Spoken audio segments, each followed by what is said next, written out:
Hot అంశాలపై debate news బెంచ్కి స్వాగతం. అంతర్జాతీయ పరిణామాలు మరొక యుద్ధం దిశగా దారితీస్తున్నాయా?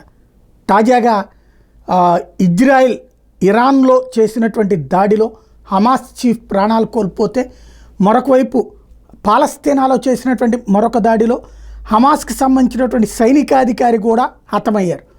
ఈ నేపథ్యంలో ప్రత్యక్ష యుద్ధానికి ఇరాన్ సిద్ధమవడం, ఆ విషయాన్ని ఐక్యరాజ్య సమితికి కూడా ప్రకటించినటువంటి నేపథ్యంలో ఇరాన్ ఇజ్రాయెల్ అనే రెండు బలమైనటువంటి శక్తులు తలపడితే మరొక భారీ యుద్ధం జరగబోతోందా? అదే సందర్భంలో కేరళలో వాయనాడ్లో జరిగినటువంటి వరదలు, దాని చుట్టూ మురుసుకుంటున్నటువంటి రాజకీయం, అదే సందర్భంలో వలసదారులకి అది కేంద్రమైంది అన్నటువంటి వాదన, ఈ రెండిట్లో వాస్తవం ఎంత?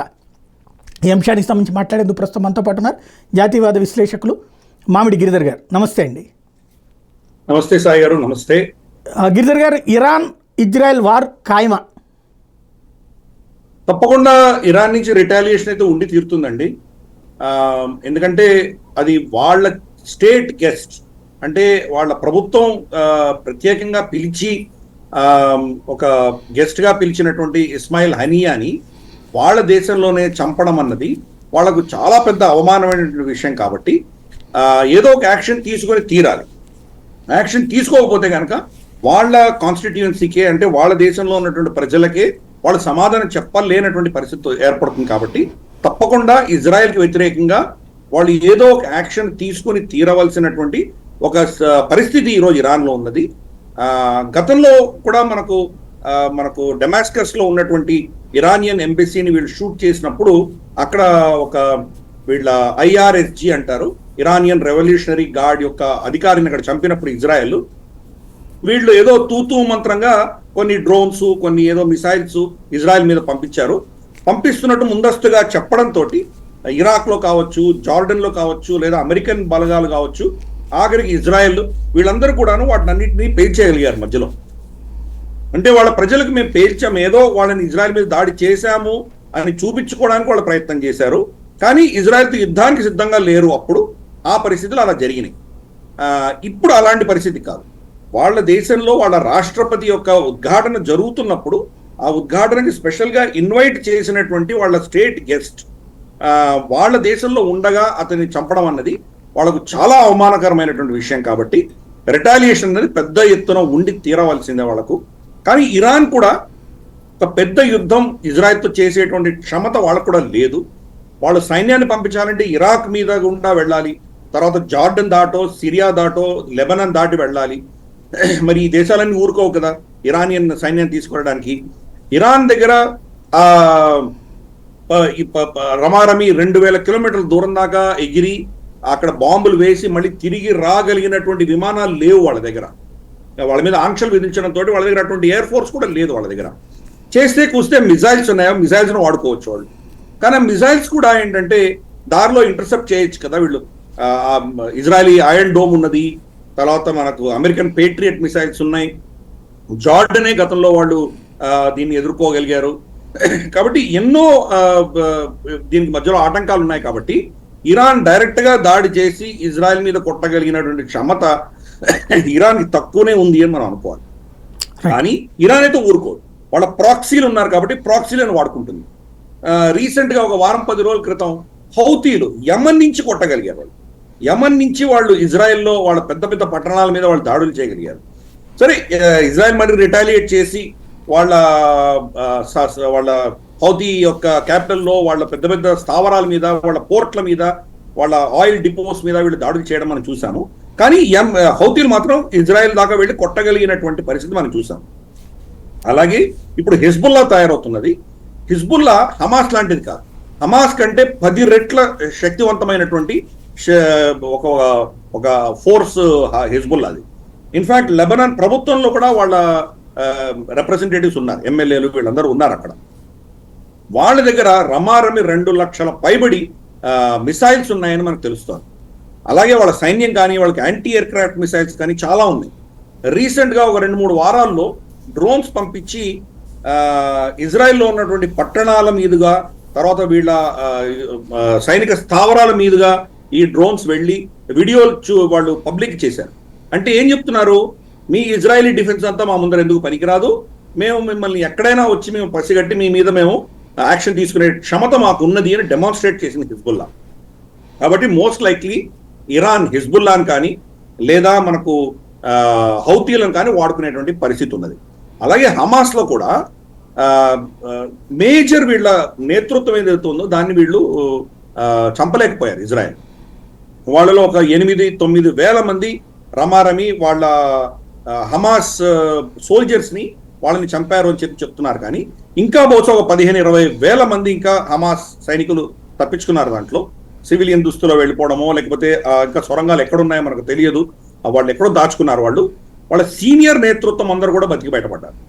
కాబట్టి వాళ్ళు మరి ఎక్కడున్నారు? ఈజిప్ట్ గుండా వాళ్ళు పారిపోయి ఎక్కడైనా శరణు తీసుకున్నారా, లేదా వాళ్ళు హిజ్బుల్లాతో కలిసిపోయారా? ఇవన్నీ కూడా ప్రశ్నలు మనకు తెలియదు. అందుకనే ఈ 3 యాంగిల్స్ నుంచి కూడా 3 హెచ్లు, హమాస్, హౌతీస్ అండ్ హిజ్బుల్లా, ఈ ముగ్గురిని వాడుకొని ఇరాన్ దాడి చేస్తుంది. తను కూడా ఏదో దాడి చేస్తున్నట్టు ఏదో తూతు మంత్రంగా ఏదైనా చేసినా చేయవచ్చేమో, కానీ మ్యాక్సిమం ఈ 3 కూడాను వాళ్ళు యూజ్ చేసేటువంటి పరిస్థితులు మనకు కనిపిస్తున్నాయి. అందుకనే ఈరోజు ఇజ్రాయెల్ రమారమి 1,00,000 మంది సైనికులను నార్దర్న్ సైడ్ అంటే హిజ్బుల్లా తోటి యుద్ధం చేయడానికి ముందు తీసుకురావడం అని మనం చూసాం. ఇజ్రాయెల్ ఈ యుద్ధం వస్తుంది అని తెలిసే దానికి వాళ్ళు ఆ నిర్ణయం తీసుకున్నారు. మనకు బెయిరూట్లో వెళ్ళి కొట్టడము, వాళ్ళ హిజ్బుల్లా యొక్క సీనియర్ అధికారిని చంపడము, అలాగే ఇక్కడ ఇస్మాయిల్ హనియాని తెహరాన్లో చంపడము, దీనివల్ల రిటాలియేషన్ వస్తుంది అని వాళ్ళకి తెలిసినా వాళ్ళు చేశారు. కాబట్టి దానికి సిద్ధంగానే ఉన్నారు, ఇజ్రాయెల్ సిద్ధంగానే ఉన్నది. మరి ఇజ్రాయెల్ని సమర్థిస్తున్నటువంటి దేశాలు సిద్ధంగా ఉన్నాయా లేవా అనేది పెద్ద ప్రశ్న. ఎందుకంటే మనకు అమెరికాలో చూస్తున్నాం, అమెరికాలో బైడెన్ ప్రభుత్వము తర్వాత ఇప్పుడు కమలా హ్యారిస్ ఎన్నికలకు వెళ్ళబోతున్నది. వీళ్లకు ఓట్ బ్యాంక్ అంతా కూడాను కంప్లీట్ గా లెఫ్టిస్ట్స్, ఈ ఇజ్రాయెల్కి వ్యతిరేకంగా ఉన్నటువంటి వాళ్ళే వాళ్ళ ఓట్ బ్యాంక్ చాలా పటిష్టంగా ఉండింది గతంలో. ఇప్పుడు అది కొంత దాంట్లో వాళ్ళు వీళ్ళకి వ్యతిరేకంగా ఉన్నట్టు మనకు కనిపిస్తుంది. కాబట్టి వాళ్ళని మళ్ళీ తన సైడ్ ఉంచుకోవడానికి కమలా హ్యారిస్ ఎటువంటి నిర్ణయాలు తీసుకుంటుందో మనకు తెలియదు. బహుశా ఇజ్రాయెల్కి వ్యతిరేకంగా నిర్ణయాలు తీసుకుంటే మరి అప్పుడు ఇజ్రాయెల్ ఎలా రియాక్ట్ అవుతుందో మనకు తెలియదు. అది మరి డొనాల్డ్ ట్రంప్కి అది ఒక విధమైనటువంటి పాజిటివ్ అవుతుందా, లేదా వాళ్ళ డిఫెన్స్ ఇండస్ట్రియల్ కాంప్లెక్స్, అమెరికాలో ఉన్నటువంటి డిఫెన్స్ ఇండస్ట్రియల్ కాంప్లెక్స్, దీనిని వాళ్ళు ఒప్పుకుంటారా? ఇవన్నీ కూడా ప్రశ్నలు రాబోయే కొన్ని వారాల్లో మనకు తెలుస్తాయి. కానీ ఇజ్రాయెల్ మాత్రం ఇరాన్ యొక్క ప్రాక్సీస్ అంటాం కదా, ఈ 3 హెచ్లు, వీళ్ళతోటి యుద్ధం ఇంకా ఎస్కలేట్ అవ్వడానికి వాళ్ళు సిద్ధపడే ఇటువంటి ఆ నిర్ణయం తీసుకొని ఈ ఇద్దరిని చంపడం అనేది జరిగింది నేను భావిస్తున్నాను. ఏంటంటే ఇక్కడ ఐక్యరాజ్య సమితికి ఇంటిమేట్ చేయడం అన్నటువంటిది కావాలని చేసినట్ట, లేకపోతే మొక్కుబడిగా చేసినట్టు అనుకోవాలా? మొక్కుబడి, అంతకంటే ఏం లేదు. ఐక్యరాజ్య సమితికి శక్తి ఎక్కడ ఉన్నది? ఐక్యరాజ్య సమితిని ఎవరిని ఆపగలిగారు వాళ్ళు? ఐక్యరాజ్య సమితి పర్మిషన్ తీసుకునే వీళ్ళు అమెరికా ఇరాక్లో, లిబియాలో, సిరియాలో, ఇతరత్ర ప్రాంతాల్లో అంత యుద్ధాలు చేస్తున్నారు. వాళ్ళు ఎవరి పర్మిషన్ తీసుకుని వాళ్ళు ఆఫ్ఘనిస్తాన్ని ఇన్వైట్ చేశారు వాళ్ళు. కాబట్టి ఇవంతా ఏంటంటే ఐక్యరాజ్య సమితి అన్నది ఒక చర్చా వేదికగా తయారైంది తప్పితే దానికి ఎటువంటి శక్తి లేదు అనేది స్పష్టమైంది. మనము ఐక్యరాజ్య సమితి పర్మిషన్ తీసుకొని బాలాకోట్లో వెళ్ళి కొట్టొచ్చామా? మన నిర్ణయం మనం తీసుకున్నాం, సర్జికల్ స్ట్రైక్స్ మనం చేసాం. మనం ఏం చేయదలుచుకున్నామో ఇప్పుడు ఐక్యరాజ్య సమితిని పక్కన పెట్టేసి మనం చేయాల్సింది చేస్తున్నాం. గతంలో మన ప్రభుత్వం కూడా అక్కడ మనకు సెక్యూరిటీ కౌన్సిల్లో మెంబర్షిప్ కావాలని చాలా ప్రయత్నాలు చేశారు. చైనా దాన్ని ససేమిరాని అడ్డుకోవడంతో అది ఆ విషయం జరగదు అని మనకు అర్థమైంది. తర్వాత మన స్ట్రాటజీ కూడా మార్చుకున్నాం. ఐక్యరాజ్య సమితిలో జరిగేటువంటి తీర్మానాలు కానీ అక్కడ జరిగేటువంటి చర్చలు కానీ మనకు ఎందుకు పనికిరావు, మన ఇంట్రెస్ట్ మనం చూసుకోవాలి అన్న దిశగా మనం పావులు కలుపుతున్నాం. అలాగే అన్ని దేశాలు అదే పరిస్థితి. ఇప్పుడు చూస్తే కనుక క్వాడ్ మనకున్నది, అలాగే చైనా వాళ్ళేమో SCO అని పెట్టారు, షాంఘై కోఆపరేషన్ ఆర్గనైజేషన్ వాళ్ళు పెట్టారు. డాలర్కి వ్యతిరేకంగా బ్రిక్స్ అని ఒక కూటమి పెట్టుకున్నాం మనం. I2U2 అని చెప్పేసి ఇండియా, తర్వాత మనకు ఇజ్రాయెల్, తర్వాత U2 అంటే UAE, తర్వాత మనకు USA. I2U2 కూటమి పెట్టుకున్నాం మనం. ఇలా ఎన్నో కూటములు పెట్టుకుంటున్నాం. అంటే UN అని అందరూ బేఖాతరు చేస్తున్నారు. UN ఎవరు పట్టించుకోవట్లేదు. నేటో కూటమి వాళ్ళ ఎలాగో ఉన్నది వాళ్ళకి. అలాగే ఆఫ్రికాలో కూడా నైజర్, తర్వాత బుర్కినా ఫాసో, మాలి, ఈ 3 ఒక కూటమి తయారు చేసుకున్నాయి, నేటో లాంటివి తయారు చేసుకున్నాయి. అంటే క్రమేపీ ప్రపంచవ్యాప్తంగా యుఎన్ఓ అంటే ఎవరికి గౌరవం లేకుండా ఎవరి కుంపట్లు వాళ్ళు పెట్టుకుంటున్నారు. కాబట్టి ఏదో తూతు మంత్రంగా చెప్పేది చెప్తారు, లేదా చెప్పకపోయినా పర్వాలేదు. ఇప్పుడు ఫర్ ఇన్స్టెన్స్ వాళ్ళ ఇంటర్నేషనల్ కోర్ట్ ఆఫ్ జస్టిస్ లో అన్క్లాస్ అంటారు, United Nations convention law of seas అని ఒక చట్టం ఉన్నది. ఆ చట్టం ప్రకారము చైనా ఫిలిప్పైన్ సముద్రాలను వాళ్ళు ఏదైతే క్లెయిమ్ చేస్తున్నారో ఇది సరికాదు, ఇది ఫిలిప్పైన్ సంబంధించినటువంటి ప్రాంతమే అని జడ్జిమెంట్ వచ్చింది. అయినా ఈరోజు చూస్తున్నాం ప్రతిరోజు చైనా అక్కడ పోయి దుశ్చర్యలు చేయడము, వాళ్ళని బెదిరించడము, అక్కడ పోయి వాళ్ళ బోట్లని ఇరగొట్టే దాగా కత్తులతోటి కట్టారలతోటి కొట్టడము, లేదా మనకు నీళ్లతోటి ఆ షిప్పుల మీద దాడులు చేయడం, ఇవన్నీ చేస్తుంది. ఒక గుండాలా ప్రవర్తిస్తుంది. అంటే యునైటెడ్ నేషన్స్ జడ్జిమెంట్ వచ్చినా దాన్ని బేఖాతరు చేసి చైనా ప్రవర్తిస్తుంది. ఇజ్రాయెల్కి వ్యతిరేకంగా ఎన్ని జడ్జిమెంట్స్ వచ్చినాయి, మనకు యునైటెడ్ నేషన్స్ జనరల్ అసెంబ్లీలో ఎన్ని జడ్జిమెంట్స్ వచ్చినాయి, అలాగే UNSCలో కూడాను రీసెంట్గా అమెరికా కూడా దాన్ని సమర్థించి సీజ్ ఫైర్ చేయండి అని ఒక జడ్జిమెంట్, ఒక రెజల్యూషన్ వచ్చింది. దేన్ని ఎవరైనా పట్టించుకున్నారా? సరే, ఇజ్రాయెల్ అయితే ఒక బలవంతమైన బలం ఉన్నటువంటి దేశం, ఒక గౌరవము పరువు ఉన్నటువంటి దేశం. అంతకంటే చిన్న దేశము, శక్తి లేనటువంటి దేశం శ్రీలంక కూడా దాన్ని బేఖాతరు చేసింది. LTTకి సంబంధించి అక్కడ ఎన్నో రెజల్యూషన్స్ పాస్ చేశారు, శ్రీలంక పట్టించుకోలేదు. వాళ్ళు LTTని హతమార్చడానికి కోసము వాళ్ళు చేయాల్సిన చర్యలు చేశారు. మానవ హక్కుల ఉల్లంఘన జరిగిందా, సివిలియన్స్ చనిపోయారా, దానికి లెక్క లేకుండా వెళ్ళిపోయి ఊచకోత కోసి వాళ్ళని హతమార్చడం జరిగింది. మనం చూసాం అదంతా కూడా. కాబట్టి యునైటెడ్ నేషన్స్కి శక్తి లేదు, యునైటెడ్ నేషన్స్ ఎవరు గౌరవించరు, ఎవరి ఇంట్రెస్ట్ ఎవరి రక్షణ వాళ్ళు చూసుకోవడం అనేది మొదలైంది. కాబట్టి ఇజ్రాయెల్ కావచ్చు, ఇరాన్ కావచ్చు, భారతదేశం కావచ్చు, మనందరూ కూడాను అదే దిశగా మనం అందరం కూడా ప్రవర్తిస్తున్నాం. ఇజ్రాయెల్ ఇప్పుడు ఇరాన్ కనుక డైరెక్ట్ ఏ మిస్సైల్ అటాక్ లాస్ట్ ట్రిప్ చేసినప్పుడు మధ్యలో ఇంటర్సెప్ట్ చేస్తే కొంత ఒక పార్ట్ ఆఫ్ వెపన్ మాత్రం ఇజ్రాయెల్ లోపలికి వెళ్ళి పడింది. అప్పుడు ఇజ్రాయెల్ మళ్ళీ రిటాలియేషన్ అటాక్ ఇరాన్ మీద చేసింది. ఇప్పుడు అట్లా ప్రత్యక్షంగా ఇద్దరు చేసుకునేటటువంటి అవకాశం ఏదైనా ఉంటుందా? తప్పకుండా ఉందండి. ఇరాన్ ఏదో చేసి తీరాలి కదా, కాబట్టి వాళ్ళు ప్రయత్నాలు చేస్తారు. కానీ ఇజ్రాయెల్ యొక్క ఇంటెలిజెన్స్ ఇరాన్లో ఎంత డీప్గా పెనిట్రేట్ అయి ఉందంటే, ఇప్పుడు ఇస్మాయిల్ హనియాని చంపడం మనం చూసాం. అది 2 నెలల క్రితమే అతను ఏ హోటల్లో ఎక్కడ ఏ అపార్ట్మెంట్లో దిగబోతున్నాడో అక్కడ ఆల్రెడీ బాంబు పెట్టారు. అక్కడ అంటే ఎంత ప్లానింగ్ ఉందో మనం అర్థం చేసుకోవచ్చు. అలాగే వీళ్ళ న్యూక్లియర్ ఇన్స్టాలేషన్స్ ఉన్నాయి. ఒక 10 ఫ్లోర్స్ భూమి లోపల ఉన్నటువంటి ఫ్లోర్స్లో టైల్స్ వేస్తారు కదా, మనకు నేల మీద టైల్స్ వేసేటువంటి కంపెనీ ఇన్ఫిల్టర్ అయ్యి ఆ టైల్స్లో బాంబులు పెట్టారు. ఎప్పుడో వాళ్ళు అక్కడి నుంచి ఇజ్రాయెల్ నుంచి యాక్టివేట్ చేస్తే అవన్నీ పేజ్ చేశారు. అలాగే ఫిజికల్ ఫైల్స్, మామూలుగా అంటే ఎలక్ట్రానిక్గా కంప్యూటర్లో స్టోర్ చేసింది కాదు, మామూలు ఫైల్స్, వాళ్ళ డిజైన్స్ గురించి న్యూక్లియర్ దీనికి సంబంధించినటువంటి ఫైల్స్ అన్నీ కూడాను అక్కడి నుంచి దొంగతనం చేసి 100% మొత్తం ఫైల్స్ కూడా ఇజ్రాయెల్ తీసుకెళ్ళిపోయారు. నాసిరగా మన పేపర్లు అక్కడ పెట్టడం జరిగింది. అంటే ఇరాన్ లోపలే, ఇరాన్ సిస్టమ్ లోపలే, ఇరాన్ ప్రభుత్వంలో, ఇరాన్ సెక్యూరిటీ ఆపరేటర్స్ లో వీళ్ళు పెనిట్రేట్ అయ్యారు, మొసాడ్, ఇజ్రాయెల్. కాబట్టి వీళ్ళు ఎక్కడెక్కడి నుంచి దాడులు చేయబోతున్నారో ఆ దాడులు జరిగే ప్రాంతంలో ఎవరు నిర్ణయం తీసుకుంటారో అవన్నీ కూడా ముందస్తుగానే ఇజ్రాయెల్కి తెలియడం అన్నది జరుగుతుంది. వాళ్ళకి ముందరే ఇన్ఫర్మేషన్ వస్తుంది. కాబట్టి దీన్ని సునాయాసంగా వాళ్ళు ఎదుర్కోగలరు.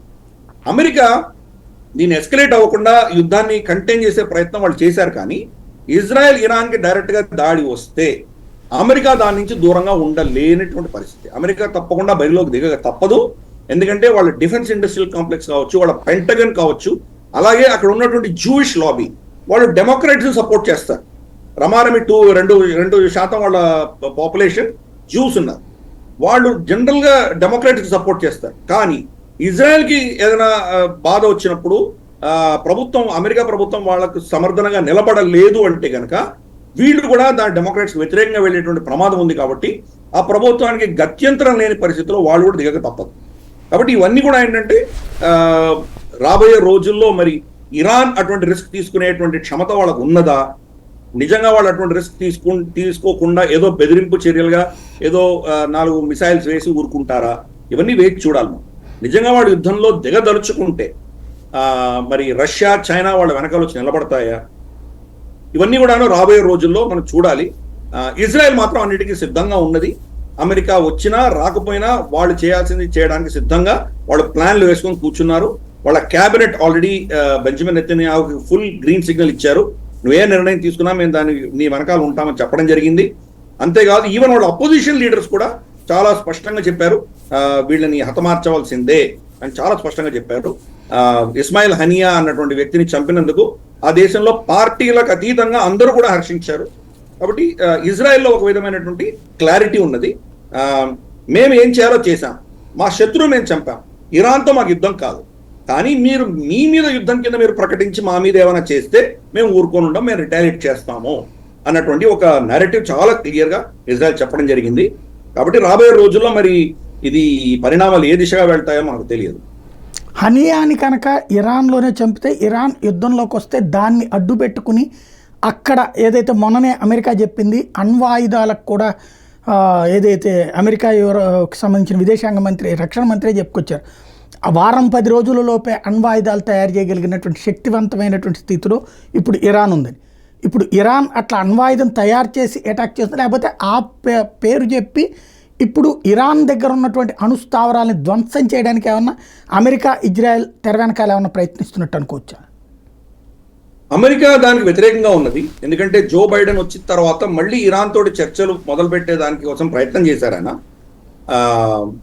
డొనాల్డ్ ట్రంప్ అయితే గతంలో ఉన్నటువంటి ఒబామా రెజిమ్లో వాళ్ళు ఇరాన్తో చేసుకున్న ఒప్పందాలని ఆయన తిరగరాసి దానికి వ్యతిరేకంగా వెళ్ళిపోయారు ఆయన డొనాల్డ్ ట్రంప్.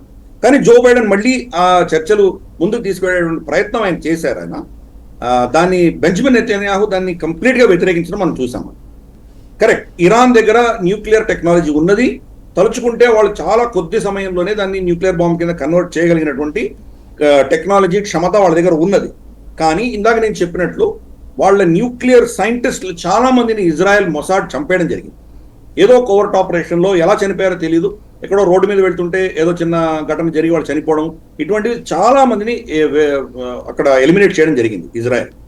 ఇప్పుడు కూడా వాళ్ళు న్యూక్లియర్ బాంబు తయారు చేసే దిశగా వీళ్ళు ఏమైనా ప్రయత్నాలు చేస్తే దానిని ఆ న్యూక్లియర్ ఎస్టాబ్లిష్మెంట్ ఫెసిలిటీస్ని అంతర్గతంగానే ఇరాన్ నుంచే లోపలే దాన్ని ఆపగలిగి దాన్ని పేల్చేయగలిగినటువంటి శక్తి ఇజ్రాయెల్ దగ్గర ఉన్నది. ఇజ్రాయెల్ అంత డీప్గా పెనిట్రేట్ చేసి ఇవన్నీ అయ్యి కూడా వాళ్ళు బాంబు తయారు చేస్తే తప్పకుండా దాని మీద రిటాలియేషన్ అనేది ఉండి తీరుతుంది. ఇజ్రాయెల్ అమెరికా కూడా గతి లేదు, అమెరికా కూడా తప్పకుండా ఇజ్రాయెల్ తోటి వాళ్ళు కలిసి ఈ యొక్క న్యూక్లియర్ ఇన్స్టాలేషన్స్ని ధ్వంసం చేయవలసిన ఆవశ్యకత వాళ్ళకు ఉన్నది. ఇరాన్ కూడా ఏం చూస్తోందంటే ఇరాన్ మీద ఏదైనా దాడి జరిగితే ఆ నెపంగా మా మీద దాడి జరిగింది, మమ్మల్ని మేము రక్షించుకోవడానికి మాకు న్యూక్లియర్ వెపన్ కావాలి అని వాళ్ళు అఫీషియల్గా మేము న్యూక్లియర్ శక్తి అని డిక్లేర్ చేసుకోవడానికి ఒక అవకాశం ఇరాన్ కూడా ఉంది. కాబట్టి ఇదంతా కూడాను ఎలా ప్లే అవుతుంది అనేది చూడాలి.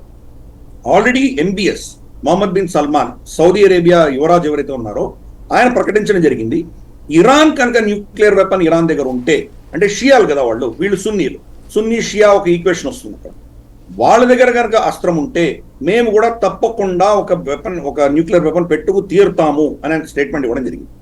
మరి మొత్తం మిడిల్ ఈస్ట్ న్యూక్లియర్ ఒక పెద్ద వలయంగా తయారవుతుందేమో మనం చూడాలి.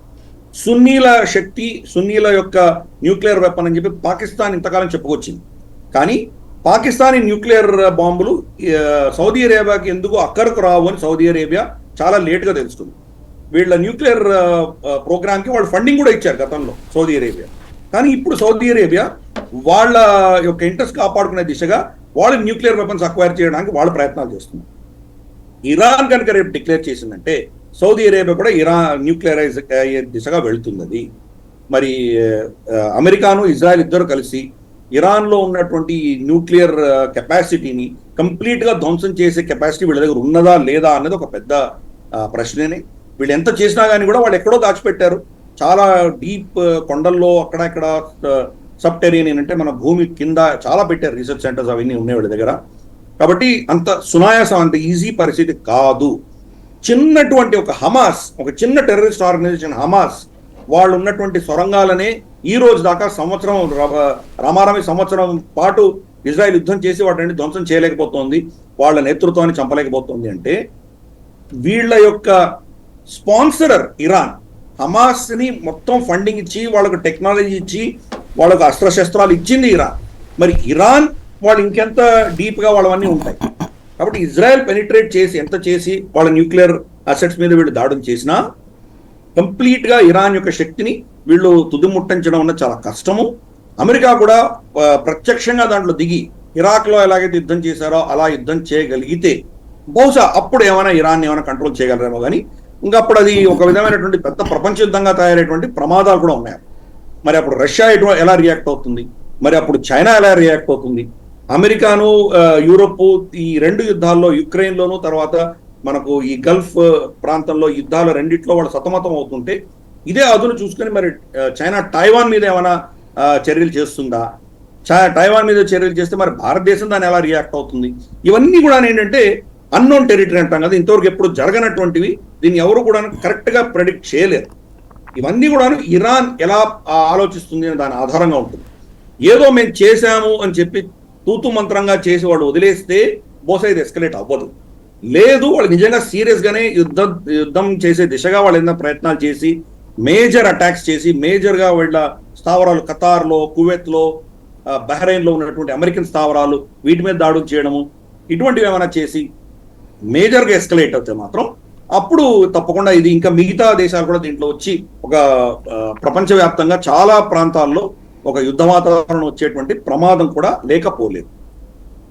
అక్టోబర్ 7వ తారీఖుకి ఇజ్రాయెల్ మీదన హమాస్ దాడి చేసి ఏడాది అవబోతుంది. ఇప్పటికీ కూడా వాళ్ళ చేతుల్లోనే బందీలు ఉన్నారు. ఇంకో పక్కన ఇజ్రాయెల్ చుట్టుపక్కల అటు Islamic resistance force, Islamic jihadist force లాంటి ఇరాక్లో కానీ అదే సమయంలో సిరియాలో కానీ ఇటు పక్కన 3 దేశాలు యెమెన్, లెబనాను, పాలస్తీనా 3 వైపుల నుంచి అవి నడుస్తూనే ఉన్నాయి. ఇజ్రాయెల్ యుద్ధం చేస్తాను. అసలు దీనికి ముగింపు ఉంటుందా, ఇది కొనసాగింపేనా, కామానేనా? అంటే మనము ఒక క్యాన్సర్ని ట్రీట్ చేయడానికి మీరు దాన్ని ఒక ఏదో మీరు ఒక పట్టి వేసో దానికి ఏదో ఒక పెయిన్ కిల్లర్ వేస్తేనే అది దాన్ని మీరు నయం చేయలేరు, దాన్ని మీరు రోగాన్ని కుదిర్చలేరు. ఇక్కడ డీప్ రూటెడ్ గా ఇరాన్ యొక్క ఫండింగ్ తోటి, ఇరాన్ యొక్క ప్రోద్బలంతో ఈ శక్తులన్నీ తయారైంది. మీరు ఈ క్యాన్సర్ కి మూలం ఏదో దాన్ని మీరు అటాక్ చేయకుండా ఇక్కడ ఎంతమంది చెప్పినా ఇంకా వాళ్ళు పుట్టుకొస్తారు. అది రక్త బీజుడు లాగా మీరు 100 మంది చెప్తే ఇంకో 100 మంది పుట్టుకొస్తారు. కాబట్టి దానిలో మీరు ఏం చేయగలరు, దాన్ని కొన్ని సంవత్సరాల దాకా దీన్ని పోస్ట్ పోన్ చేయగలరు. ఇప్పుడు ఇజ్రాయెల్ గాజా మీద చేసినటువంటి దాడులు, గాజా మీద చేసినటువంటి చర్యల వల్ల బహుశా ఒక 5, 6, 7 ఏళ్ల వరకు శాంతి ఉండే అవకాశం ఉంది. 6, 7 ఏళ్ల తర్వాత మళ్ళీ ఇదే పరిస్థితి రాబోతుంది. ఎందుకు? మీరు మూలాలను అటాక్ చేయలేదు కాదు, బయట ఉన్నటువంటి వాళ్ళని మీరు అటాక్ చేస్తున్నారు. దాని యొక్క ఎక్స్టర్నల్ మేనిఫెస్టేషన్ అంటారు ఇంగ్లీష్లో. బయట ఉన్నటువంటి దాని యొక్క ఆనవాళ్ళని దాన్ని మాత్రమే అటాక్ చేస్తున్నారు. లోపల ఉన్నటువంటి క్యాన్సర్ని అటాక్ చేయలేదు. లోపల ఉన్నటువంటి క్యాన్సర్ ఇరాన్లో నుంచి వస్తున్నటువంటి ఈ యొక్క నేను ఇందాక చెప్పాను కదా 3 హెచ్లు, హమాస్, హౌతీస్, హెజ్బుల్లా, అలాగే మీరు చెప్పినట్టు రెసిస్టెన్స్ ఫోర్స్ ఏదైతే ఇరాక్లో ఉన్నదో వీళ్ళందరికీ కూడా ఫండింగ్ ఇరాన్ నుంచి వస్తుంది. ఇరాన్ని మీరు హ్యాండిల్ చేయాలి. ఎలా చేస్తారు? ఇరాన్ వెనకాల ఈరోజు ఇరాన్ మీరు ఎన్ని ఆంక్షలు విధించినా కానీ కూడా ఇరాన్ ఇప్పుడు కూడా ఇంకా బతికే ఉన్నది. ఇరాన్ ఇప్పుడు కూడా చాలా ఒక పవర్ఫుల్ దేశంగానే ఉన్నది. అంటే మీ ఆంక్షలు పనిచేయట్లేదని అర్థమైంది. అలాగే రష్యా మీద ఆంక్షలు విధించారు. స్విఫ్ట్ నుంచి వాళ్ళని తీసేశారు. డాలర్లో వాళ్ళు ట్రేడ్ చేయకూడదని చెప్పి మీరు ఆంక్షలు విధించారు. ఈరోజు మొత్తం యూరోప్లో ఫాస్టెస్ట్ గ్రోయింగ్ ఎకానమీ రష్యాది. రష్యన్ రూబుల్ డాలర్కి యూరో కంటే చాలా బలం పుంజుకుంది, చాలా పటిష్టంగా ఉన్నది. అది వాళ్ళని ఏం చేయలేకపోయారు వాళ్ళ ఎకానమీ. అలాగే చైనా. సో ఇవన్నీ ఏంటంటే అమెరికా గతంలో ఉన్నటువంటి శక్తి లేదు వాళ్లకు. వాళ్ళు ఇటువంటి చర్యలు చేసినంత మాత్రాన దాన్ని తప్పించుకునేటువంటి పరిస్థితులు ఉన్నాయి. ఇప్పుడు ఇరాన్ కూడా మనకు బ్రిక్స్లో చేరుతున్నది. కాబట్టి ఇవన్నీ కూడా ఏంటంటే ప్రత్యామ్నాయాలు చూసుకుంటున్నారు. అమెరికా క్షీణిస్తున్నది. అమెరికా క్షీణిస్తున్నప్పుడు ఆ వాక్యూమ్ ఏదైతే ఉంటుందో అక్కడ ఆ స్పేస్ని ఎవరో ఒకటి ఫిల్ చేసేటువంటి ప్రయత్నం చేస్తారు. ఇప్పుడు ఇరాన్ అదే శక్తిగా అలాగే శక్తిగా ఎదిగింది కాబట్టి అది ఆ గల్ఫ్ ప్రాంతంలో ఒక పవర్ఫుల్ శక్తిగా ఉన్నది. దానిని మీరు హ్యాండిల్ చేయకపోతే, అక్కడ ఉన్నటువంటి ఛాందసవాదాన్ని తీయలేకపోతే, మీరు ఆ ఖమేనీని తర్వాత అక్కడ ఉన్నటువంటి ఈ క్లెరిక్స్ ఎవరైతే ఉన్నారో అక్కడ తీసేసి అక్కడ ఒక విధమైనటువంటి శాంతియుత వాతావరణం ఇరాన్లో తీసుకురానంత వరకు కూడా ఈ ప్రాబ్లమ్స్ మనకు తప్పవు. ఇప్పుడు ఇరాన్ అధ్యక్షుడు ప్రపంచవ్యాప్తంగా ఒక కొత్త దేవుడి కిందన ఆవిర్భవిస్తూ ఉన్నారు కదా, ఆయన ప్రపంచమంతా కూడా ఒక సిస్టమ్ని తయారు చేస్తున్నాడా? ఎందుకంటే ఈవెన్ ఇండియాలో కూడా ఆయనని దేవుడిగా కొలుస్తున్నటువంటి పరిస్థితి ఉంది. అంటే షియా మతానికి చెందినటువంటి వాళ్ళు, ఇస్లాంలో షియా అలా అని చెప్పుకునేటువంటి వాళ్ళందరూ కూడాను వాళ్ళకు ఇరాన్ చాలా కీలకమే. అసలు ఇస్లాం అన్నదే మనం మతానికంటే ఎక్కువ పొలిటికల్ ఒక భావజాలం ఉన్నటువంటి ఆలోచన అని మనం అర్థం చేసుకోవాలి. వాటిలో ఇప్పుడు సున్నీలకి షియాల మధ్యలో తేడా ఏమున్నది? ఇద్దరు ప్రాఫెట్ మహమ్మద్ నమ్ముతారు, ఇద్దరు ఖురాన్ని నమ్ముతారు, ఇద్దరు ప్రాఫెట్ మహమ్మదే ఆఖరి ప్రవక్త అని నమ్ముతారు, ఇద్దరు కూడా జన్నత్ గురించి మాట్లాడతారు, జహన్నం గురించి మాట్లాడతారు. కామనాలిటీస్ ఉన్నాయి. వీళ్ళిద్దరి మధ్యలో వ్యత్యాసం ఎక్కడున్నది? ప్రాఫెట్ మహమ్మద్ చనిపోయిన తర్వాత ఎవరు ఖలీఫ్ అవ్వాలి అన్న దాంట్లోనే వీళ్ళు విభేదాలు. అంటే పొలిటికల్ విభేదాలే, మతపరమైన విభేదాలు ఏం లేవు. మతపరంగా అవన్నీ ఒప్పుకుంటారు, మేజర్గా ఒప్పుకుంటారు. కానీ ఖలీఫ్ అబూబక్కర్ ఖలీఫ్ అవ్వడం అనేది వీళ్ళకి నచ్చలేదు. వీళ్ళు ఇమాం హుసేన్ ఎవరైతే ప్రాఫెట్ మహమ్మద్ మనవడు ఉన్నాడో వాళ్ళ తెగ అంతా కూడాను ఈయన అబూబక్కర్ ఖలీఫ్ అవ్వడం వాళ్ళకి నచ్చలేదు. కాబట్టి వాళ్ళు షియాలు అయ్యారు. అబూబక్కర్ని ఖలీఫ్గా ఒప్పుకున్నటువంటి వాళ్ళు సున్నీలు అయ్యారు. అంటే పొలిటికల్ ఇది, పొలిటికల్ తప్పితే ఇంకేమీ లేదు. భారతదేశంలో కూడా ఆ పొలిటికల్ అలీజియన్సెస్ ఉంటుంది. వీళ్ళకు సున్నీలకేమో మనకు సౌదీ అరేబియా వాళ్ళకు మూలమైతే షియాలకు ఇరాన్ మూలం. ఇరాన్లో వాళ్ళకు కర్బలా అన్నటువంటి ప్రాంతంలో ఇమాం హుసేన్ చనిపోవడము, అలాగే క్వామ్ అన్నటువంటి ఊరు, ఇటువంటి వాళ్ళ క్షేత్రాలు ఏవైతే ఉన్నాయో ఇరాన్లో ఉన్నాయి. కొన్ని ఇరాక్లో ఉన్నాయి, మిగతావి ఇరాన్లో ఉన్నాయి. ఇరాన్ ఇరాక్ మధ్యలోని, ఇన్ఫాక్ట్ ఇరాక్లో కూడా షియాలు ఎక్కువ మంది ఉన్నారు. కానీ ప్రభుత్వం సున్నీలు నడిపిస్తారు అక్కడ కూడా ఎక్కువ ఉన్నారు. ఈ షియా ప్రపంచవ్యాప్తంగా ఉన్న షియాలు అందరూ కూడాను ఇరాన్ వైపు చూస్తారు, ఖమేనీ వైపు చూస్తారు. మనకి ఇన్ఫాక్ట్ మీరు కార్గిల్ వెళ్ళారంటే కార్గిల్ అంతా కూడా మీకు ఖమేనీ ఫోటోలు మీకు ఉంటాయి. అక్కడ వాళ్ళు ఇరాన్ వాళ్ళ ఒక ఏమంటారంటే పుణ్యభూమిగా భావించేటువంటి పరిస్థితి. అందుకనే ఖమేనీని వాళ్ళ నేతగా వాళ్ళు భావిస్తారు. అలాగే మనకు ఖోజాలను ఉన్నారు, మనకు తెలుసు. హైదరాబాద్లో కూడా చాలా సిగ్నిఫికెంట్గా ఉన్నారు ఖోజాలు. వాళ్ళు ఆగా ఖాన్ని వాళ్ళ నేతగా వాళ్ళు పరిగణిస్తారు. ఇలా ప్రతి దగ్గరకు ఒక నేత ఉంటారు. షియాలకు ఇరాన్ వాళ్ళ నేతృత్వం వహించడం అనేది మనం చూసాము. అందుకని ఎక్కడ వెళ్ళినా కానీ కూడా వాళ్లే స్పందిస్తారు. పరాచినార్ అన్నటువంటి ఊరు మన పాకిస్తాన్లో ఖైబర్ పఖ్తూన్ఖ్వాలో గత వారం క్రితం షియాలను ఊచకోత కోసారు. ఒక విధమైనటువంటి అతి కిరాతకంగా వీళ్ళని తలలు నరికేయడము, ఆ తలలు తీస్తోటి వాళ్ళు వీడియోలు తీయడం ఇవన్నీ చూసాము. దానికి స్పందించింది ఇరాన్ స్పందించింది. ఎందుకు? వాళ్ళు షియాలు, వాళ్ళు పాకిస్తాన్ అంతర్గత విషయాలను ఎందుకు ఊరుకోవట్లేదు? వాళ్ళు ఎక్కడ షియాలకు నష్టం జరిగినా వాళ్ళు స్పందిస్తారు. అలాగే మనకు ఆర్టికల్ 370 సవరణ చేసిన తర్వాత కార్గిల్కి సంబంధించి ఇరాన్ మనకు వ్యతిరేకంగా స్టేట్మెంట్ ఇవ్వడంతో కార్గిల్లో ఉన్నటువంటి షియాలు మనకు వ్యతిరేకంగా నినాదాలు చేసి వాళ్ళు ఉద్యమాలు చేశారు అక్కడ. ఇప్పుడు కూడా లదాఖ్ ఎంపీ ఎవరైతే ఉన్నారో ఆయన కార్గిల్ నుంచి వచ్చారు. వాళ్ళు ఒక కూటమిగా తయారయ్యారు. కాబట్టి ఇది ప్రపంచవ్యాప్తంగా ఎక్కడ షియాలు ఉన్నా వాళ్ళని కంట్రోల్ చేసి వాళ్లకు ఒక దిశానిర్దేశం ఇచ్చి వాళ్లకు ఒక గొడుగులో ఒక కూటమిలో పెట్టేటువంటి శక్తి ఇరాన్కు ఉన్నది. దాన్ని వాళ్ళు వాడుకుంటున్నారు. పోనీ ఒక షియాలకు మాత్రమే వాళ్ళు ఏదో ఒక అండగా ఉన్నారంటే కానే కాదు. హమాస్ అనేది సున్నీ టెర్రరిస్ట్ ఆర్గనైజేషన్, దానికి కూడా వీళ్ళు ఫండింగ్ ఇచ్చారు. అంటే యహూదీలకు వచ్చేసరికి సున్నీ షియాలు కలిసిపోతారు అన్నది అర్థం చేసుకోవాలి. కాబట్టి మొత్తం ఈ ఇస్లామిక్ ప్రపంచంలో ఒక బలమైన శక్తిగా ఈరోజు ఇరాన్ ఎదిగింది. సౌదీ అరేబియా అనేది ఒక బలమైన శక్తే, కానీ వాళ్ళు అమెరికా యూరోప్ మీద ఆధారపడి ఉన్నారు. ఎవరి ఆధారం లేకుండా స్వయం శక్తితోటి నిలబడినటువంటి శక్తి ఇరాన్. కాబట్టి ఇరాన్లో ఉన్నటువంటి ఈ ఛాందసవాదం ఉన్నంత వరకు కూడా ఈ అల్లర్లు, ఈ గొడవలు అన్నవి ప్రపంచవ్యాప్తంగా ఉంటాయి.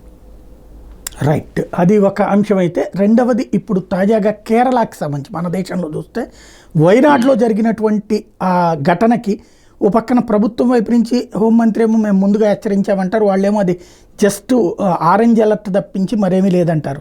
ఇంకోటి, ఆ పైన ఉండటానికి వీల్లేదని చెప్పి పర్యావరణవేత్తలు ఎప్పుడో చెప్పారంటారు. సాధారణంగా పర్యావరణానికి సంబంధించి ఉద్యమాలు చేసేది దేశంలో కమ్యూనిస్టులు, వాళ్ళేమో అట్లాంటిది ఎవరు మాకు చెప్పలేదంటారు. అసలు ఏం జరిగినట్టు అది? ఇది చాలా దౌర్భాగ్యమైన విషయం అండి. మనకు దేశవ్యాప్తంగా ఎందుకు ప్రపంచవ్యాప్తంగా కూడా పర్యావరణాన్ని గౌరవించడం మానేశాం మనము. పర్యాటకులు లేదా మనకు భూ కబ్జాలు ఇవన్నీ కూడాను దేశవ్యాప్తంగా ప్రపంచవ్యాప్తంగా జరుగుతున్నాయి. ఇక్కడ వయనాడ్లో మనకు తెలుసు ముస్లిం మెజారిటీ ప్రాంతం అది. వాళ్ళకు గల్ఫ్ నుంచి విపరీతంగా పైసలు వస్తున్నాయి. ఈ పైసలు రావడంతో క్రమేపీ వాళ్ళు ఏం చేశారంటే అక్కడ ఉన్నటువంటి కొండ ప్రాంతాలన్నీ కబ్జా చేసుకుంటూ వెళ్ళారు. అక్కడ మస్జిదులు కట్టడమో, లేకపోతే మద్రసాలు కట్టడమో, లేదా అలాగే కొన్ని క్రిస్టియన్ చర్చిలు కట్టడమో, వాటి దగ్గరనే టూరిస్ట్ రిసార్ట్స్ కట్టడము, ఇటువంటి ఇవన్నీ కట్టుకుంటూ వెళ్ళేసరికి దాని యొక్క నీరుని పట్టుకునేటువంటి క్షమత ఆ కొండల్లో ఆ అడవుల్లో కోల్పోయింది. ఇది గాడ్గిల్ అన్నటువంటి ఒక ఎకానమిస్ట్ ఒక 10-12 ఏళ్ల క్రితం ఆల్రెడీ ఆయన ఒక రిపోర్ట్ ఇష్యూ చేశారు. మీరు కొండపైకి మీరు ఎంత కబ్జాలకు మీరు పర్మిట్ చేస్తున్నారో అంత ప్రమాదం మీకు పొంచి ఉన్నది అని చాలా స్పష్టంగా చెప్పడం జరిగింది. ఆయన ఏదో మహారాష్ట్రియన్ కేరళ ఎదుగుతుంటే ఆయనకు నచ్చట్లేదు, అందుకని ఇటువంటి పనికిమాల రిపోర్ట్ ఇచ్చాడని చెప్పి అక్కడ కమ్యూనిస్ట్ ప్రభుత్వం దాన్ని తిరస్కరించింది. తర్వాత మళ్ళీ కస్తూరి రంగన్ అపాయింట్ చేశారు. కస్తూరి రంగన్ కూడా రమారమి అదే విషయంలో చెప్పారు. ఆయన కొంత దానికి పల్చగా చెప్పినా కానీ కూడా ప్రకృతి ఇక్కడ వైపరీత్యాలు మీరు చూస్తారు, దానికి కారకులు మీరే అని చెప్పి చాలా స్పష్టంగా చెప్పడం జరిగింది. ఆయన ఈ ఇద్దరి రిపోర్ట్స్ని కూడా వీళ్ళు బేఖాతరు చేశారు. అక్కడ కట్టడాలు జరుగుతూనే ఉన్నాయి. ఇన్ఫ్యాక్ట్ 100 సంవత్సరాల క్రితం అక్కడ ప్రవహిస్తున్నటువంటి ఒక నది వాగు లాంటిది ఏదో ఉందో ఆ వాగు ప్రాంతం అంతా కూడా ఇళ్లు కట్టేశారు. అక్కడంతా టూరిస్ట్ రిసార్ట్లు కట్టారు. ఇవన్నీ కూడా మద్రసాలు ఇవన్నీ వచ్చేసాయి అక్కడికి. సో దానివల్ల ఈ ప్రమాదం వచ్చింది. ఇది ఒక కేరళకు మాత్రమే పరిమితమా అంటే కానే కాదు. 2013లో మనం ఉత్తరాఖండ్లో చూసాము, వేల మంది చనిపోయారు. ఎన్ని వేల మంది చనిపోయారో మనకు తెలియదు. రాంబన్ మొత్తం నీళ్ళలో కొట్టుకుపోయింది. కేదార్లో అదే పరిస్థితి. ఎప్పుడైతే మీరు ప్రకృతిని ప్రకృతిగా మీరు గౌరవించడం ఎప్పుడు మానేశారో అప్పుడు ఈ విపరీతాలన్నీ జరుగుతాయి. అక్కడ కూడా మనం చూస్తే కనుక గతంలో ఒక దశకం 2 దశకాల క్రితం బహుశా సంవత్సరానికి ఒక 20,000 మందో 30,000 మందో వెళ్ళేవారు కేదార్ బద్రికి. ఇప్పుడు రోజుకి 20-30,000 మంది వెళ్తున్నారు. మరి తట్టుకోగలదా అది? కాబట్టి ఇటువంటి పరిస్థితి కేరళలో కూడా చూసాం మనం. దాని అక్కడ ఉన్నటువంటి సైంటిస్ట్ అందరూ కూడా చెప్తున్నారు, ఆ నీళ్లు ఏదైతే ఆ కొండ ప్రాంతంలో నిలిచి ఉన్నాయో ఆ నీళ్ల యొక్క ప్రెషర్ని ఆపడానికి కోసం చెట్లు అక్కడ ఏవైతే మనకు ఈ టీ ఎస్టేట్స్ లాంటివి ఇవన్నీ దాన్ని వేళ్ళు దాన్ని పట్టుకొని ఉండగలిగినటువంటి క్షమత ఏదైతే ఉందో అది కోల్పోయింది. ఈ విపరీతమైనటువంటి మానవ కట్టడాలు రావడంతో ఆ శక్తి కోల్పోవడంతో అదంతా నీరు అలా ప్రవహించింది అని మనం వాళ్ళు చెప్పడం జరిగింది. ఏ ప్రాంతం తీసుకున్నాం అంటే మతానికి అతీతంగా చెప్తున్నాను. ఈవెన్ మనం తిరుమలలో కూడా చూస్తే కనుక తిరుమలలో గతంలో ఎంతమంది వెళ్ళేవాడు, ఇంతమంది వెళ్ళి అక్కడ ఎన్ని రిసార్ట్స్ అవన్నీ పెడితే ఎప్పుడో కూడా ప్రకృతి దాన్ని మనకు దాని ప్రభావం ఏంటో చూపించే తీరుతుంది. కాబట్టి దేనినైనా మనం లిమిటెడ్గా దాన్ని వాడుకొని దాన్ని గౌరవించి దాన్ని వాడుకుంటే కానీ అది వేరే పద్ధతి ఉంటుంది. దాన్ని అక్రమంగా దాన్ని దుర్వినియోగం చేయడము దాన్ని భోగించడం లాంటివి చేశామంటే ఇటువంటి పరిణామాలు వస్తాయి మనకు. అక్కడ ఇటువంటి 2 సంవత్సరాలు రాలేదు, 4 సంవత్సరాలు రాలేదు, 5 సంవత్సరాలు రాలేదు కాబట్టి మా హాయిగానే ఉన్నాం అనుకోవడం చాలా తప్పు. ఈరోజు ప్రకృతిని మనం గౌరవించడం మానేసినందువల్ల ప్రతి పట్టణంలో ఈరోజు మనం చూస్తున్నాము. ఢిల్లీలో ఏం చూస్తున్నాం మనం, ఒక చిన్న వర్షం పడితే ఢిల్లీ మొత్తం మునిగిపోతాం. ముంబై అయితే చెప్పనే అక్కర్లేదు. ప్రతి సంవత్సరం అక్కడ వరదలు వస్తున్నాయి. ఆ నీళ్ళన్నీ కూడా ఎక్కడికి వెళ్తున్నాయో మనకు తెలియట్లేదు, మొత్తం ఊరు మధ్యలో వచ్చి చేరుకుంటున్నాయి. హైదరాబాద్లో కూడా అదే పరిస్థితి. మనకు గొలుసు చెరువులు నిండేవి, వరదలు వచ్చినప్పుడు ఆ చెరువుల్లో నీళ్లు వెళ్ళి నిండిపోయేవి. మన వాళ్ళు ఏం చేశారు, ఆ చెరువులు మామూలుగా వరదలు లేనప్పుడు తక్కువ శాతం నీళ్లు ఉంటుంది కాబట్టి ఆ ప్రాంతం అంతా ఇళ్లు కట్టేసుకున్నారు. ఎప్పుడైతే వరదలు వచ్చాయో ఆ నీళ్లు మళ్ళీ నిండడంతో కాలనీ మునిగిపోతుంది. కాబట్టి ఇది ఒక మానవాళి ఈ ప్రకృతిని గౌరవించకుండా చేస్తున్నటువంటి చర్యల యొక్క పర్యవసానమే ఈరోజు మనం కేరళలో చూసాం. మనము కేరళలో ఉన్నటువంటివన్నీ కూడా దీనికి కారకులు. మీరు అన్నట్లు ఈ సోకాల్డ్ ఎన్వైరన్మెంటల్ దీనికోసం ఉద్యమాలు చేసేటువంటి కమ్యూనిస్టులు వాళ్ళ ఓటు బ్యాంక్ కోసము అక్కడ ఉన్నటువంటి ఎవరైతే గల్ఫ్ నుంచి వచ్చిన పైసలతో కట్టడాలు కట్టారో వాళ్ళని ఏం అనకుండా టూరిజం పేరిట కావచ్చు లేదా మతం పేరిట కావచ్చు వీళ్ళకందరికీ కూడాను ఒక విధమైనటువంటి పర్మిషన్లు ఇవ్వడము లేదా కొన్ని ఇల్లీగల్ కట్టడాన్ని చూసినట్టు వదిలేయడము ఇవన్నీ వీళ్ళకి తెలియని విషయాలు కాదు. ఈరోజు ఏదో ఆరెంజ్ అలర్టో రెడ్ అలర్టో కేంద్ర ప్రభుత్వం నుంచి రావాల్సిన అవసరం లేనే లేదు వాళ్ళు. ఇన్ఫ్యాక్ట్ మన సైన్స్ ఎంత బాగా డెవలప్ అయిందంటే ప్రతి సంవత్సరము వర్షపాతం ఏ లెవెల్లో ఉంటుంది అని ప్రెడిక్ట్ చేయవచ్చు. మనం రాబోయే 10 సంవత్సరాలు 20 సంవత్సరాలు 30 సంవత్సరాలు ఎలా ఉంటుంది అని మన సైంటిస్టులు దాన్ని అంచనా వేయగలరు. సో దాని సైకిల్స్ ఉంటాయి. కొన్ని సంవత్సరాలు చాలా విపరీతంగా వర్షం వస్తుంది, కొన్ని సంవత్సరాలు తక్కువ వర్షం రావచ్చు. బహుశా ఒక 5-6 ఏళ్ల తర్వాత పెద్ద ఎత్తున వర్షం వస్తుంది అని చెప్పి సైంటిస్టులు అంచనా వేశారంటే 5 ఏళ్ల తర్వాత మళ్ళీ ఇటువంటి ప్రమాదం వస్తుంది అని మీకు తెలుసు కదా. ఇప్పటి నుంచి మీరు అప్పటి వరకు ఏం చేశారు అని ప్రశ్నిస్తే కానీ ఏమి లేదని చెప్పాలి. కాబట్టి మన ప్రాబ్లం అంతా కూడా ప్రభుత్వం దీన్ని పట్టించుకోకుండా ప్రజలు దాన్ని ఎక్స్ప్లాయిట్ చేస్తున్నప్పుడు దానికి వీళ్ళు ఏదో పర్మిషన్ ఇవ్వడం చూసి చూడనట్టు ఉండడం వల్ల ఇటువంటి ప్రమాదాలు జరుగుతున్నాయి. ప్రకృతిని గౌరవించడం మొదలు పెడదామని నా ఉద్దేశం. ఏంటంటే కేరళ ప్రభుత్వం పరంగా అయితే కనుక అక్కడ బుజ్జగింపు చర్యలు సహజంగా జరుగుతూ ఉంటాయి. అందులో ఎస్పెషల్లీ ఆ వర్గాల మీదనే అది కాన్సన్ట్రేట్ చేస్తుంది.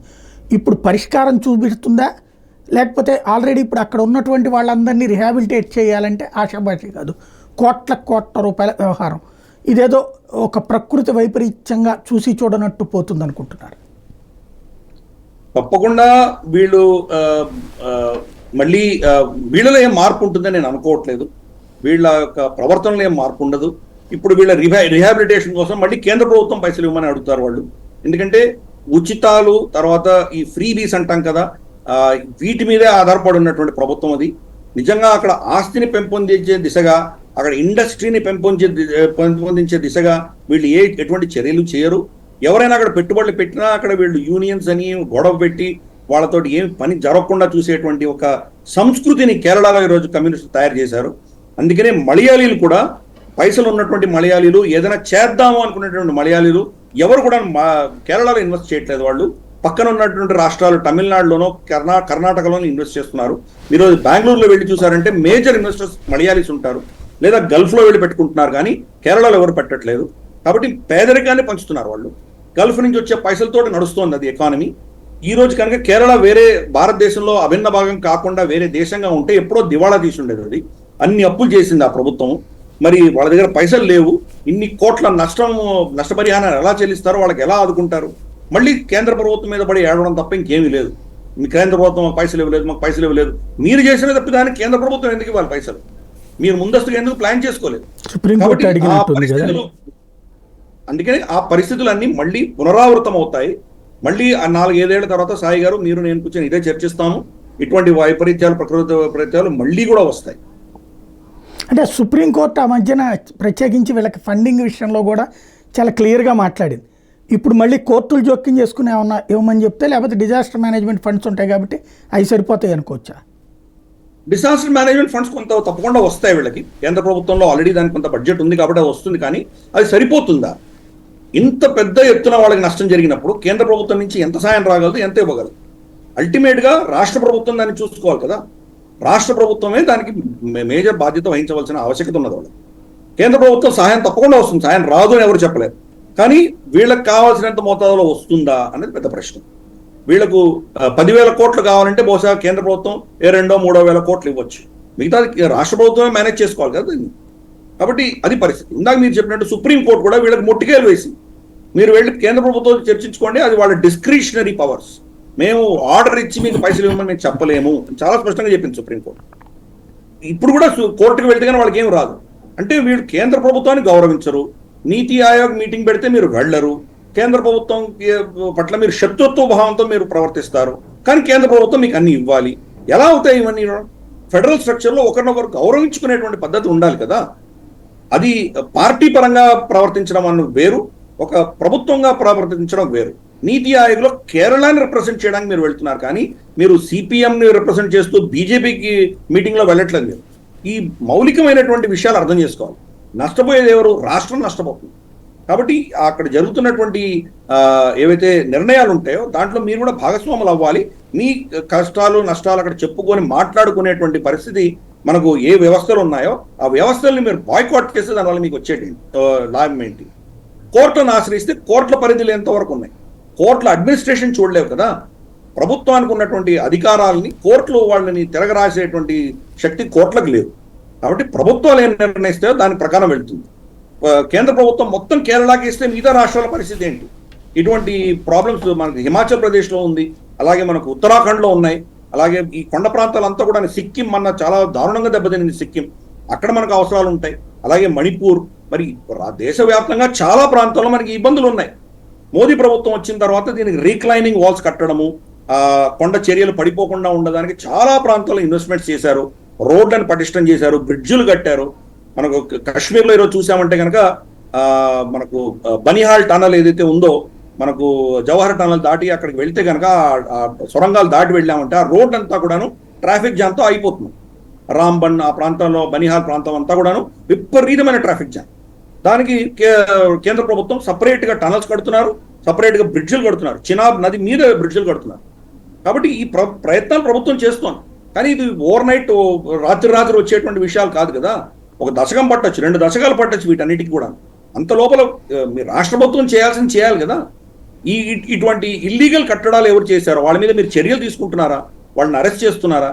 వాళ్ళ మీద ఏం చర్యలు లేవు. ఢిల్లీలో కూడా చూసాం మనం. ఢిల్లీలో కూడా అందరూ కింద బేస్మెంట్లో చనిపోతే ఎవరిని అరెస్ట్ చేస్తున్నారు మీరు? దారిన పోయే ఎస్యూవి ఓనర్ని అరెస్ట్ చేశారు, లేదా ట్రైనింగ్ సెంటర్ అధినేతను అరెస్ట్ చేశారు. మున్సిపాలిటీలో ఎవరినైనా అరెస్ట్ చేశారా? ఇన్స్పెక్టింగ్ ఆఫీసర్ని ఎవరైనా అరెస్ట్ చేశారా? ఫైర్ సేఫ్టీ ఆఫీసర్ని ఎవరైనా అరెస్ట్ చేశారా మీరు? కాబట్టి ప్రభుత్వంలో మీకు ఎప్పుడైతే దీనికి ఇటువంటి వ్యక్తులు ఎవరైతే పర్మిషన్ ఇచ్చి లేదా ఇల్లీగల్ కట్టడాలని వాళ్ళు ధ్వంసం చేయకుండా ఉన్నటువంటి అధికారుల మీద మీరు చర్యలు తీసుకోరో అప్పుడు ఇది మళ్ళీ పునరావృతం అవుతూనే ఉంటుంది. మీరు ఎన్ని పైసలు కేంద్రం నుంచి వచ్చినా కానీ కూడా దుర్వినియోగం అవుతుంది, కానీ దానివల్ల ఎవరికి లాభం లేదు. ఫైనల్గా ఒకటి చెప్పండి, సోనియా గాంధీ మొన్న పార్టీ వాళ్ళకి చాలా క్లియర్గా చెప్పింది, 3 రాష్ట్రాలలో జరగబోయేటటువంటి ఎన్నికలు తర్వాత భారతీయ జనతా పార్టీ మీదన పూర్తి వ్యతిరేకత వస్తే అప్పుడు ప్రభుత్వం కూలిపోయే పరిస్థితుంది, ప్రిపేర్డ్గా ఉండండి అని సలహా ఇచ్చింది అన్నటువంటిది. ఏది మహారాష్ట్ర, హర్యానా ఇట్లాంటి ఎలక్షన్స్ దృష్టిలో పెట్టుకుని, జార్ఖండ్ వీటిని దృష్టిలో పెట్టుకుని ప్రభుత్వాన్ని మధ్యలో కూల్చేటటువంటి అవకాశం ఉంటుందా? అపోజిషన్ చేసేదే అది కదా. అపోజిషన్ యొక్క కార్యక్రమమే అది. కేంద్ర ఏ ప్రభుత్వం, రాష్ట్ర ప్రభుత్వం కానీ కేంద్ర ప్రభుత్వం కానీ వాళ్ళ యొక్క శక్తి వాళ్ళకి లేదు. అపోజిషన్ మా దగ్గర శక్తి ఉన్నదని నిరూపించుకునేటువంటి అధికారం వాళ్ళకు ఉన్నది. కాబట్టి ఈరోజు ఇండి అలయన్స్ కానీ కాంగ్రెస్ కానీ భాజపా సర్కార్ని, ప్రభుత్వాన్ని దించేసే దిశగా వాళ్ళు ప్రయత్నాలు చేస్తే అది డెమోక్రసీలో ఒక భాగంగానే మనం భావించాలి. ఎందుకు గతంలో మనం కర్ణాటక ప్రభుత్వం కావచ్చు, మధ్యప్రదేశ్ ప్రభుత్వం కావచ్చు, లేదా మహారాష్ట్రలో కావచ్చు, కాంగ్రెస్ వాళ్ళ కాంగ్రెస్ ప్రభుత్వాలు కానీ కాంగ్రెస్ కూటమి ప్రభుత్వాలు కానీ నడిచిన ప్రాంతాలంతా కూడా మరి బీజేపీ వాళ్ళ ప్రభుత్వాన్ని కూల్చి వీళ్ళు ప్రభుత్వాలు ఏర్పాటు చేయలేదా? కాబట్టి డెమోక్రసీలో పార్లమెంట్లో మీకు అసెంబ్లీలో ఎవరికి మెజారిటీ ఉంటే వాళ్లే ప్రభుత్వంలో ఉంటారు. కాబట్టి రేపటి రోజు భాజపాకు వ్యతిరేకంగా కొన్ని పార్టీలు బయటికి వచ్చి భాజపాని వ్యతిరేకిస్తే కనుక ఆ కూటమిలో ఉన్నవాడు తప్పకుండా వాళ్ళకి మెజారిటీ కోల్పోతే కనుక ప్రభుత్వం కూలిపోయేటువంటి అవకాశం లేకపోలేదు. అది జరుగుతుందా అంటే బహుశా జరగకపోవచ్చు. ఎందుకంటే ఆల్రెడీ మనకు ఉన్నటువంటి నితీష్ కుమార్ కానీ లేదా చంద్రబాబు నాయుడు గారు కానీ వీళ్ళిద్దరూ కూడా ఎన్డీఏ కూటమి వదిలేస్తే వాళ్ళకి పెద్దగా లాభాలు ఉంటాయని నేను అనుకోను. దానివల్ల వాళ్ళకి పెద్దగా నష్టమే వస్తుంది కానీ పెద్ద లాభాలు రావు. ఒకవేళ వాళ్ళకైనా అటువంటి నిర్ణయం తీసుకుంటే కూడా బోటాబోటీనే ఉంటుంది. అక్కడ 240 ప్లస్ వీళ్ళకి కావాల్సింది 30 సీట్లు కావాలి. ఇండిపెండెంట్స్ వాళ్ళు వీళ్ళు ఎవరో ఉంటారు, వీళ్ళకి సమర్థన అంటది వస్తుంది వాళ్ళకు. కాబట్టి మేనేజ్ చేసుకునేటువంటి పరిస్థితి ఉంది. పివి నరసింహారావు గారు మైనారిటీ ప్రభుత్వాన్ని 5 ఏళ్ళు నడిపించారు. కాబట్టి వీళ్ళు పివి నరసింహారావు గారి కాంగ్రెస్ ఉన్నటువంటి ఎంపీల కంటే బీజేపీకి చాలా ఎక్కువ ఉన్నాయి రోజు. కాబట్టి అంత సునాయాసంగా పడిపోయేటువంటిది కాదు. కానీ ఎప్పటికి కూడాను అపోజిషన్ పార్టీ ప్రభుత్వాన్ని దించేసి తాము పవర్లోకి రావాలని ప్రయత్నం చేయడంలో తప్పు కాదు. అది వాళ్ళ ఆలోచన ఎలాగో ఉంటుంది అది. కానీ దాని ప్రాక్టికాలిటీ అన్నది బహుశా లేకపోవచ్చు. మహారాష్ట్రలో కానీ హర్యానాలో కానీ జార్ఖండ్లో కానీ ప్రభుత్వాలు బీజేపీ వ్యతిరేక ప్రభుత్వాలు వచ్చినా కానీ కూడా అది లోకల్ ఇష్యూస్ ఆధారంగా వస్తున్నాయి. అక్కడ ఉన్నటువంటి పొలిటికల్ ఈక్వేషన్స్ వల్ల జరగవచ్చు. దాన్ని పెద్ద ఇష్యూ కింద మనం తీసుకోక్కర్లేదు. ఎన్నో ప్రభుత్వాలు వస్తాయి, ఎన్నో ప్రభుత్వాలు పోతాయి. అంటే రాష్ట్ర ప్రభుత్వాలు దాని ఆధారంగా మన కేంద్ర ప్రభుత్వం కూడా అలాగే దానివల్ల వాళ్ళు ఉండాలా పోవాలా అనే దానివల్ల నిర్ణయం జరగదు. అది కేంద్ర ప్రభుత్వం వేరే ఈక్వేషన్లు నడుస్తుంది, రాష్ట్ర ప్రభుత్వాలు వేరే ఈక్వేషన్లు నడుస్తాయి. ఎన్నో రాష్ట్రాల్లో మనం చూసాం. ఢిల్లీలో ఫర్ ఇన్స్టెన్స్ చూసాం మనం 7 సీట్లు వాళ్ళు బీజేపీకి ఇస్తున్నారు పార్లమెంట్లో. కానీ వాళ్ళ రాష్ట్రానికి వచ్చేసరికి ఆమ్ ఆద్మీ పార్టీకి కంప్లీట్గా 70-80% సీట్లు వాళ్ళకి ఇస్తున్నారు. కాబట్టి ఇదంతా కూడా ఏంటంటే మనకు రెండింటిని సపరేట్గా చూడవలసిన ఆవశ్యకత ఉన్నది. కానీ ఆవిడ చెప్పింది జరగదు అని ఎవరు చెప్పలేరు. కేంద్ర ప్రభుత్వానికి వ్యతిరేకత అన్నది వాళ్ళ కూటమిలోనే అంటూ జరిగితే కనుక బహుశా అప్పుడు ప్రభుత్వం కూలిపోయేటువంటి అవకాశాలు లేకపోలేదు. కానీ అది నాకైతే బహుశా 99% జరిగేటువంటి సూచనలు అయితే లేవు. అంటే ఈ 3 చోట్ల ఎప్పుడైనా ఏదైనా జరగచ్చు. ఈ 3 చోట్ల పరిస్థితి ఇట్లా వస్తే గనక దాన్ని బేస్ చేసుకుని ఇటు చంద్రబాబు, నితీష్ కుమార్ బీజేపీ పరిస్థితి అయిపోయిందని అటుకేమన్నా టర్న్ అవ్వడానికి అవకాశం ఉందా ఎన్డీఏ కూటమి వైపుకి? వాళ్ళు అటు టర్న్ అయినా కానీ కూడా వాళ్ళకి మెజారిటీ లేదు. అది అర్థం చేసుకోవాలి. వాళ్ళు ఈ ఇండి గఠబంధన్ సైడ్కి వెళ్ళినా కానీ కూడా ఇండి గఠబంధన్కి మెజారిటీ రాదు. వీళ్ళిద్దరూ ఒకటి వెళ్ళినా కానీ కూడా వీళ్ళిద్దరూ వెళతారు. బీజేపీ ఊరికేనే ఉంటుంది అని మనం ఎలా అనుకుంటున్నాం? మనం ఈ రెండు పార్టీలో వాళ్ళు చీలిక తీసుకురాలేరని ఎందుకు అనుకుంటున్నాం మనం? కాబట్టి బీజేపీ కూడా గాజులు కట్టుకొని కూర్చోదు కదా. వాళ్ళు కూడా వాళ్ళ పొలిటికల్ పవర్ వాళ్ళు కూడా కలుపుతారు కదా. ఈ పార్టీస్లో ఏవో చీలికలు రావచ్చు, మనకి చెప్పలేం కదా. గతంలో మధ్యప్రదేశ్లో జరిగింది, మహారాష్ట్రలో జరిగింది. శరద్ పవార్ లాంటి పార్టీనే తీసేశారు. Shiv Sena party symbol, Sharad Pawar party సింబల్ని వాళ్ళ కుటుంబాల నుంచి తీసేసి వేరే వ్యక్తులు దాన్ని తీసుకోగలిగారంటే మరి పాలిటిక్స్ ఏమైనా జరగచ్చు. ఇది ఈరోజు బీజేపీ చేస్తుందని కదా, గతంలో కాంగ్రెస్ కూడా ఇదే చేసింది కదా. నువ్వు నేర్పిన విద్య నీరజాక్ష అని కాంగ్రెస్ చేసిందే బీజేపీ కూడా చేస్తుంది. పాలిటిక్స్లో ఇవన్నీ జరుగుతాయి. కాబట్టి రేపటి రోజు వీళ్ళు చంద్రబాబు గారు, తర్వాత మనకు నితీష్ కుమార్ గారు, వీళ్ళిద్దరూ కూడాను ఎన్డీఏ నుంచి వైదొలిగితే బీజేపీకి ప్రత్యామ్నాయాలు ఉన్నాయి. బీజేపీ ఊరుకొని లేదు, వాళ్ళకి 240 సీట్లు ఉన్నాయి, అది అర్థం చేసుకోవాలి. అలాగే ఇండి గఠబంధన్లో కూడా మనకు కాంగ్రెస్కి 99 సీట్లే ఉన్నాయి. మిగతా వాళ్ళందరూ కలిపితే కూడా వీళ్ళకి సరిరారు వాళ్ళు. కాబట్టి ఒక్క బీజేపీ 240 ఉంటే కనుక మొత్తం ఇండియా అలయన్స్ 240 కంటే తక్కువ ఉన్నాయి. వీళ్ళిద్దరు కలిసినా కానీ కూడా ప్రభుత్వం ఏర్పాటు చేయడం అనేది అంత సులభమైన విషయం కాదు. కత్తి మీద సాము లాంటిది. బహుశా అటువంటి పరిస్థితి వస్తే మళ్ళీ సార్వత్రిక ఎన్నికలు రావచ్చేమో, కానీ ఎన్డీఏ ప్రభుత్వం తీసేసి ఇండి అలయన్స్ ప్రభుత్వం ఫామ్ చేయడం అనేది చాలా కష్టం. ఎవరు దేన్ని కూడా రూల్ అవుట్ చేయలేరు. డెమోక్రసీలో ఎనీథింగ్ ఇస్ పాసిబుల్.